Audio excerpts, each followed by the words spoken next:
We could do anything. But what you gonna do for it? How you gonna move for it? What you gonna be? Welcome to A-Train Bets. I'm the A-Train, and I make bets. And in this video, we're going to talk about football betting, right? This is an introductory level video. This is if you just, maybe you understand sports betting a little bit, you understand some of the basic terminology. We have videos that cover that if you don't. But this is about saying, okay, I'm interested in betting on NFL. I'm interested in betting on college football. What are the bets? How do I go and do it so that I'm not just completely at the mercy of the sports books? We want to give you a little bit of insight into how to read odds, how to navigate the different kinds of bets, what kinds of bets are there, and some very basic strategies to help you not lose as much. Now, this may not be what you would call advantage sports betting or sharp sports betting yet, but these are the foundational principles in football that will help you build towards that. And so there's plenty of additional videos that I have that you can watch to build on top of this. But this is a good place to start if you're new to NFL betting. You're like, hey, football season's coming up or it's here now. I want to make the most of this and I'm tired of not having a real understanding of what's going on. So we're going to start by, let's take a look. And now I'm going to hide my selfie here so that you can see what I'm doing here. Where I'm at right now is at a tool called OddsJam.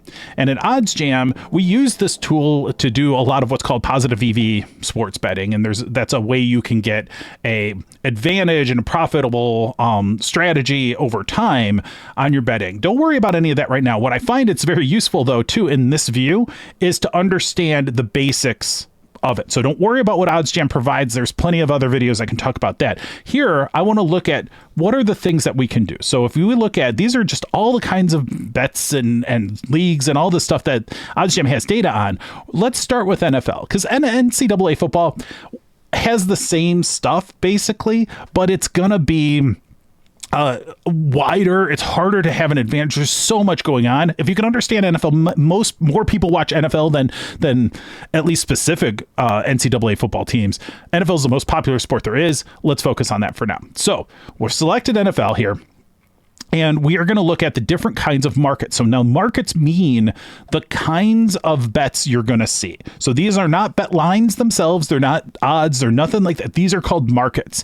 And these markets are all these different things. Look at all these. There's a ton, right? There's a whole bunch of stuff. And there's two basic kinds of groups here. You have what are game odds, like, our main markets of moneyline or the spread markets or totals. These are kind of the core of it. You'll see what are called main markets and alternate markets. That just means different numbers. We'll cover a little bit of that as well. But then there's also player props, which are still game lines. So these are typically on a specific game.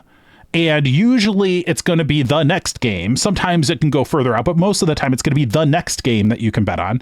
And these are based on the performance of an individual player as opposed to individual teams. Now, there's also what are called futures markets. And again, other videos can cover all the basics of this, but this is where we can start picking, okay, who do we think is going to win the Super Bowl, or who do we think is going to win the MVP, or who's going to win NFC conference? All of that stuff are futures. We're not going to focus much on futures. We're going to be looking at the specific game markets. Now, these other markets are just kind of a catch-all. These, in this case, are all game markets as well. So let's start with the most basic thing there is, moneyline. So if we look at moneyline, and we're seeing all the games that are coming up, and what we see here is you have a rotation number here, which is not as popular as it once was in terms of common references, but I'm glad that OddsJam includes it because you may use that at a sports book to say, hey, I want to place moneyline on 451, and that would be that. Now, in this case, let's just look at this top one here, Detroit Lions and Kansas City Chiefs. You have what is references the best odds. We'll come back to that. OddsJam is basically saying, here's our algorithmic line of saying what we can assess across the market that we think these odds should really be. Most of the time you'll see them, they're going to be offset. This is basically a no-vig line is what it's called. It means if there was a true fair odds, that's what we would offer. If you were betting your friend, here's what the right line would be if you're picking the winner in that game. And that's what moneyline's about. It's about picking the winner of the game. And so you're typically going to see some pretty big differences in this. And what it basically means, if you're not familiar with moneyline betting, just basically means like here is circa. It means that in this Houston Texans and Baltimore Ravens game, if I bet $10, I'll win $38.50 profit if Houston Texans win that game. Whereas if I bet $48.50 on the Baltimore Ravens, then I'll win $10 on top of, getting the initial bet amount back in either case, right? So that's how those work in a nutshell. That's why for NFL, even though moneyline is the simplest bet, point spreads are the most popular bet, right? So let's talk about here the point spread amounts. And again, you're seeing the same columns. Here's some game information. You're seeing rotation numbers. Let's take a look at this Tampa Bay Buccaneers and Minnesota Vikings game. All right. So here we're saying we believe that the Tampa Bay Buccaneers are going to win by or are going to lose by 6 or less. So that's how you can get to a point where the dollars involved are very similar on either side, but the score, the outcome is shifted by the spread, the amount of those odds. So when we see this, what it means is fair would be plus or minus 6 at even money. I bet $10, you bet $10. We do that. But that's not how sportsbooks work because they need to make what's called a VIG, a percentage in between those. So that's why you'll typically see the kind of standard odds you'll see for NFL are minus 110 and minus 110. So in this case, Circa is offering minus 110 means you pay $11 to win $10 on both sides. Somehow Circa is going to get a little bit extra because if one side wins, they're going to capture a little bit of that differential on the other side. So that's the thing that it costs you a little bit of a premium versus what it would be for fair, right? So that's where you're going to see Tampa Bay Buccaneers plus 6 versus Minnesota Vikings minus 6. So if Tampa Bay loses 12-14, they win this spread bet because 12 plus 6 is 18 versus 14. That's where we would win. Now, if Tampa Bay wins the game, we win the game. If Tampa Bay loses 6-0 on a low scoring affair, Minnesota wins 6-0, it's a push on both sides. That means neither side wins, you get your money back. Like everybody's like, nope, no bet, we're done. So if it ties, you get that money back. All right, so what you'll see as you navigate a board like this, focusing on this Tampa Bay and Minnesota game, you're going to see sometimes you're going to see, plus or minus 6 at minus 110. Great. If you see plus or minus 6 at minus 115, what's that telling you? That tells you that you need $11.50 to win $10. Well, that's not as good of a deal as minus 110. So if you have, this is Fliff, which is an app that's widely available. If you have Fliff and you have Circa or you have FanDuel, who also have a plus or minus 6 at minus 110, you're better off playing this game on either side, whichever side you want to get the better price. And so you're going to play that at Circa or FanDuel is smarter because at Fliff, they're charging you a premium for no added value. You still win the same $10 in the end. Do you want to spend $11.50 to win $10 or do you want to spend $11 to win $10? Obviously, you don't want to pay more. So just like you would shop with coupons or shop for the best price, in sports betting, it's extremely important to shop for the best price. You're just giving money away. We have at best a small edge, and you don't want to give money away on anything. So like at its core, if you're deciding which of these sides that you want to play, fine, but at least go through a source of odds and say, okay, where can I have an account that's going to give me the best line in this game? And the fact is you're just not going to have every account at every book everywhere, but it definitely benefits you to have multiple sports betting accounts in different places. Or if you're in Vegas, just look it up. Okay, who has this at the best price? Walk across the street and go place the bet there instead. So it's that kind of thing that you're going to want to be thinking about. So let's talk about some of the other kinds of bets that we're going to see. Right, so we're going to go in here and we're going to see totals, and they're different amounts of totals and different time frames and all of that. Let me pull my face off so you can see this. First half totals, total points for the game is going to be a very common one. This is probably the second most popular bet after the spread bet. And just to orient to you on this, let's look again at this Tampa Bay Buccaneers and Minnesota Vikings game. What we're seeing is that each book is going to offer a main line at a price that is a price plus a number for that total. So if we're looking at Fliff here, you have over 45.5 or under 45.5 at minus 115. Whereas you see that at FanDuel, well, we know that 45.5 is better at FanDuel because it's minus 110. So Fliff's prices here are just high, right? Versus FanDuel's prices are a little bit lower. But what about Circa here? They have over 46 and under 46. What does that tell you? That tells you, well, if you liked the over in this game, you're probably better off going to FanDuel, or in this case, Caesars, which is at a 45, For the same price as what you could get at Circa, you get an extra point here of value. So you could say, hey, I like the over in this game. Wouldn't you rather bet over 45 than over 46? Yeah. Or the under would be vice versa. If you like the under, get the under 46 instead of the under 45. That point can be huge in your profits. So again, if you have multiple books, this gives you options. You can say, hey, that little bit of a difference can make all the difference in the world. And so that is really important as you are looking at the bets that you can make to see, hey, what are the lines giving me and where can I find the best deal? And that's where this best odds come in. So they're saying, hey, if you like the over here, go to the over at Caesars, or if you like the under, go to the under at Circa, because those are the best deals in town.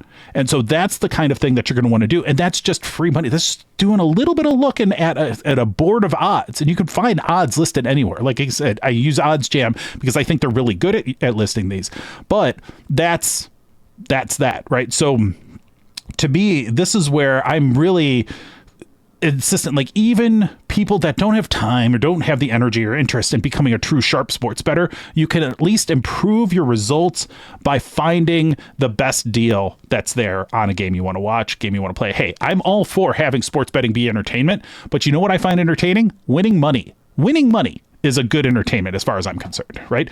So let's take a look at a couple more of these different kinds of bets. We're going to see the player props. Let's talk about one kind of player prop. So a very common one that we like to see will be, let's do player passing yards. So a prop for, passing yards. This one is a good example because you have Patrick Mahomes, a player everyone knows. We're looking at different lines, similar to what we were just looking at an over-under.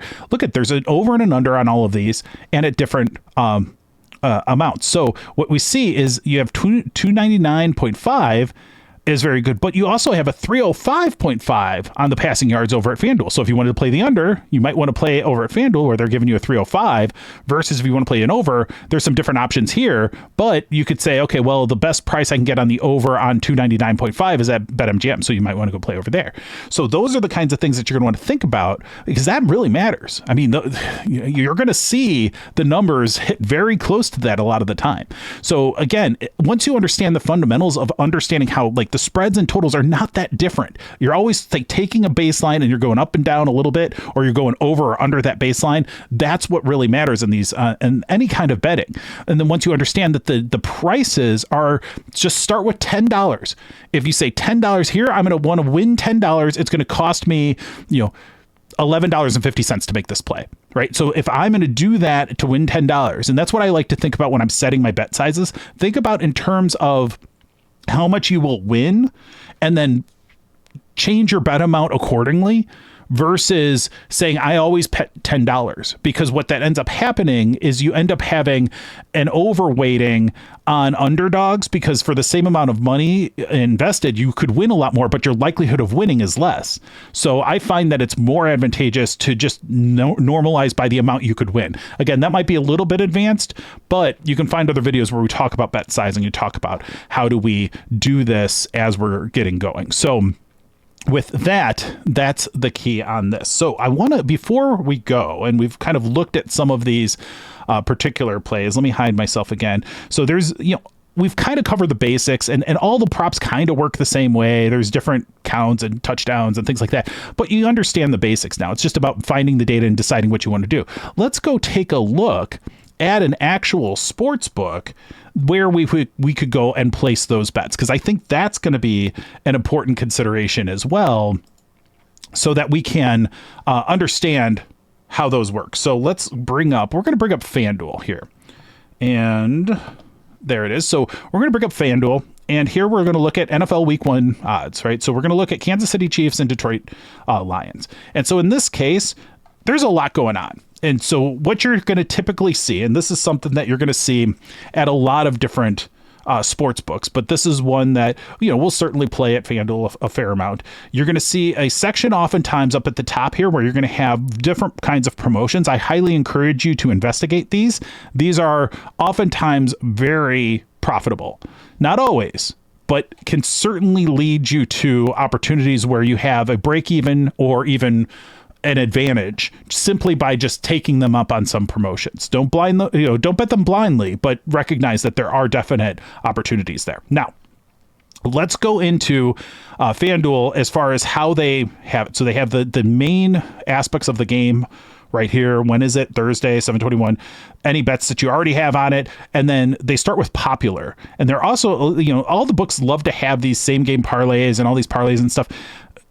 As you're starting out, you can play them, especially when there's promotions. I know people really love to play them. Just note that a lot of times, if the book really wants you to do it, the math is not in your favor. So if they're pushing the same game parlays, you can assure yourself it may not be as good of a deal as some of the other stuff. So just keep that in mind, especially some of these popular same game parlay bets. They really make it easy for you to take their suggestions, which you can decide for yourself whether or not that's a good idea.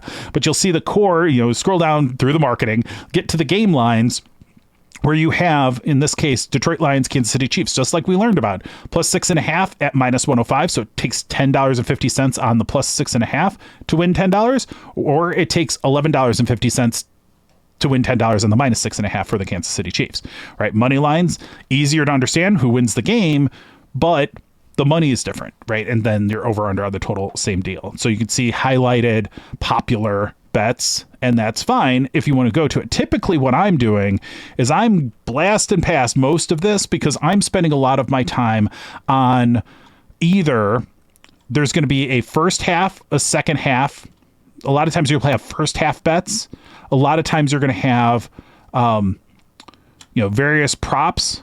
You're also going to have kind of alternate amounts that you can have. And so I'm looking for that right now. So rushing props, first half, first quarter totals. So here's where you're going to see alternate total points, right?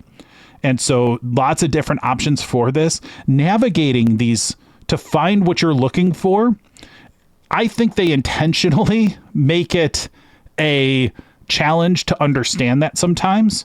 So keep that in mind. Buy sell points is what we'll often see as alternates, right? So here they're listing it as buy sell points. Took me a second to find it because in their baseball they call them alternate totals and runs. They put them together or run lines. So this is where the alternate spreads are going to be found at FanDuel, at least. Now each book is a little bit different here, but they're calling it buying and selling points, which makes sense because you're able to select, now that everything's computerized, right? You're able to select any amounts that you want, which can lead to opportunities for us.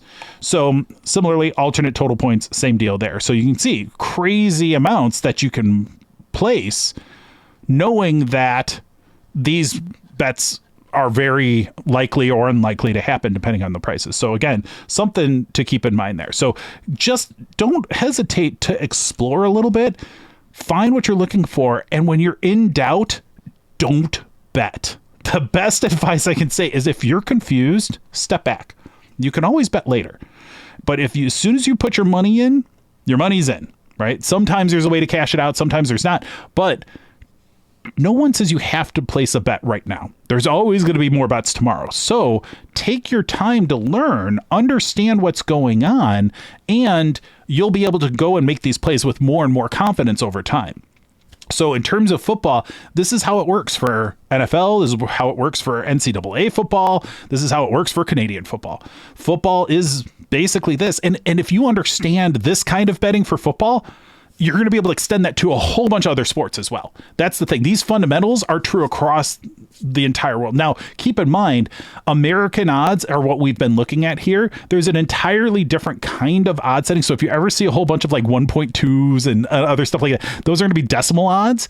That is the same stuff underneath. It's just represented differently. It's like the difference between the metric system and the English system, I guess.